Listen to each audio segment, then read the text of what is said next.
Minsan lang mag-angas si Wemby, binangga si Chet Holmgren. Nayayabangan sa kanya si Jalen Williams. Wemby over SGA and SGA with the move kay Victor Wembanyama. Game 5, Spurs versus Thunder. Dito naman ulit sa OKC ang action, mga idol. Chet Holmgren pull up J to start the first quarter offense for the OKC. And Stephon Castle, a quick trigger. Lots of space ang binigay, mga idol, na Isaiah Hartenstein sa wide open 3-ball na yan. Step, double team kagad ng San Antonio si SGA. Wemby, anyari, iniwan ang big man ng Thunder sa ilalim. Easy dunk for Isaiah Hartenstein. Julian Champagnie stepping up sa offense, mga idol ng San Antonio Spurs. Back-to-back triple. The other way. Leaving for Champagnie.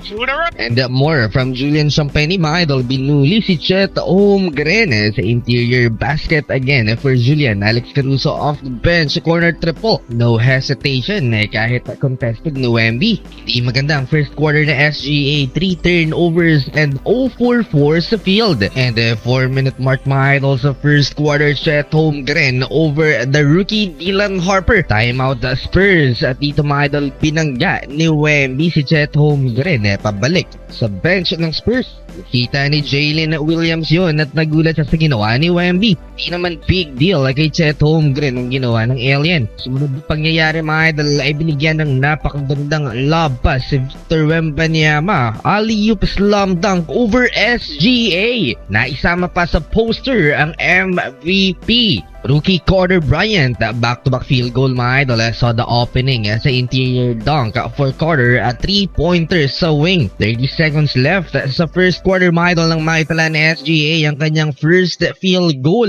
Shot clock, Caruso, 2 guilty. Alexander. Late clock situation, nakalamang pa ang OKC end of first quarter, 29-27. Start of the second quarter, mga idol, Victor Wembanyama pinisikal netong si Isaiah Hartenstein. Great ball movement for the OKC Thunder habang nasa upuan si SGA. 3-pointer ni Kaysen Wallace sa left corner. And another triple by Jalen Williams naman. Wallace the push. Caruso moves it. Williams the 3. 9-point OKC lead. Julian Champagnie, mainit pa rin, mga idol, outside the arc. Another 3-pointer for Julian. And Alex Caruso, isolation versus the Aaron Fox midi. Nakatawa sa SGA dahil mukhang galawan din niya yun. Sumunod na possession ng Thunder, ISO ni Chet Holmgren na inabot ni Wemby. Block shot. Badges naman for the Thunder na sprained ni Alex Caruso ang kanyang ankle. Kailangan niyang bumalik ng locker room. Well, struggle pa rin si SGA sa depensa ng Stephon Castle. Another turnover for the MVP, pang-apat na to. And the second steal, the step. Tinawagan din ng take foul si SGA. So, 1 free throw plus ball possession. Tinawagan kasi ni SGA yung jersey ni Stephon Castle. Lots of contacts. Keldon Johnson driving dunk to cut the lead into 1.45 to 44. Bully ball kay Chet. Oh, look at this. Golden Johnson.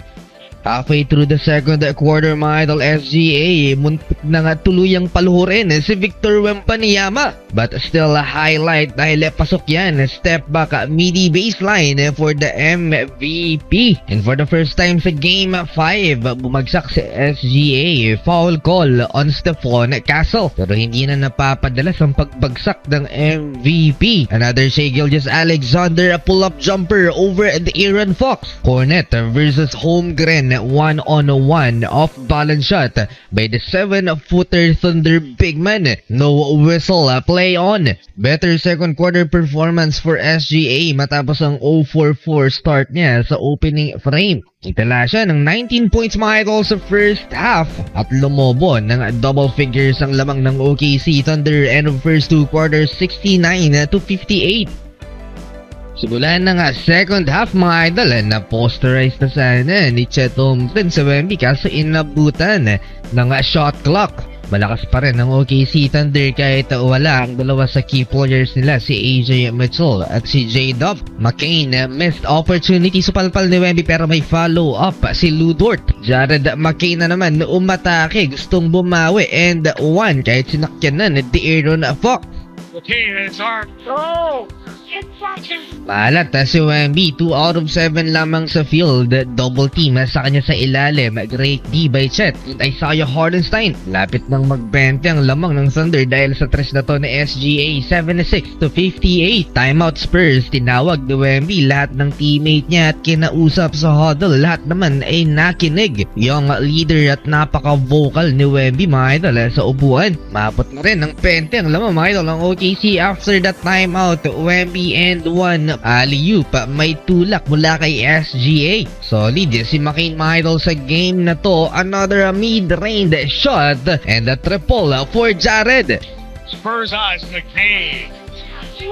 Kumpiyansang kumpiyansa si Chet Holmgren laban kay Victor Wembanyama. Eto, successful na. Contested ni Wemby, two-handed layup, almost a dunk. Pero napakabilis ng pangyayari, mga idol, after the timeout ng San Antonio Spurs, kung saan kinausap ni Wemby ang kanyang mga teammates. Nag-run ng San Antonio Spurs 14-2 at naibaba sa single digit ang lamang ng OKC Thunder 87-79. The three from the challenge good. Timeout. Forced it. To stop the San Antonio Spurs run, Alex Caruso, uncontested 3-pointer. And Devin Vassell naman, 4-point play opportunity to cut the lead into single digit again. Eto na naman, Stephon Castle, na-foul ulit niya si SGA, bagsak ang MVP, 2 free throws. Eto, another controversial out of bounds call, mga idol. Pinabura ng OKC Thunder kahit nag-usap-usap pa ang official. Sa home team pa rin binigay ang bola. Gusto pa sanang i-challenge ni Coach Mitch Johnson pero hindi siya pinakinggan. Play on. Na technical pa ang coach ng San Antonio Spurs. Manageable pa rin naman ang lamang ng Thunder, 101-91 end of third quarter. Fourth quarter, mga idol, transition offense ng San Antonio Spurs. Dylan Harper to Victor Wembanyama. Missed alley-oop slam dunk ng Alien. Double figures ang hinahabol ng San Antonio Spurs. Nag-mini run ulit halfway through the fourth quarter. Back to single-digit lead. And once again, Jared McCain, importante yung mga basket niya. Ito yung sumasagot sa run ng San Antonio Spurs. Big 3-pointer. Now the ball handler McCain lifting, launching. Nawalan na ng gana ang Alien. 14 points for Jared and 8 assists for Shai Gilgeous-Alexander. May oras pa ang San Antonio Spurs, 5 minutes left sa game clock. Alex Caruso, huge 3-pointer, 20 points for Caruso. Exhausted, mga idol, ang starting 5 ng San Antonio Spurs. They played 30 plus minutes. Habang sa OKC Thunder, great team effort lalo na sa bench led by Alex Caruso. At eto nga si Jared McCain na nag-step up bilang starting 5 sa ngayon. Lord, McCain feeling it. Noong Game 3, solid itong si Jared McCain at ngayon, siya na naman ang catalyst. 17 points and counting. Naging pabigat si Devin Vassell, 2 out of 11 field goal lamang at si De'Aaron Fox with 26% sa field. 30-point game for the MVP SGA, 2-minute mark. Suko na ang San Antonio Spurs. Balik sa San Antonio action, 3-2 ang series in favor of the OKC Thunder.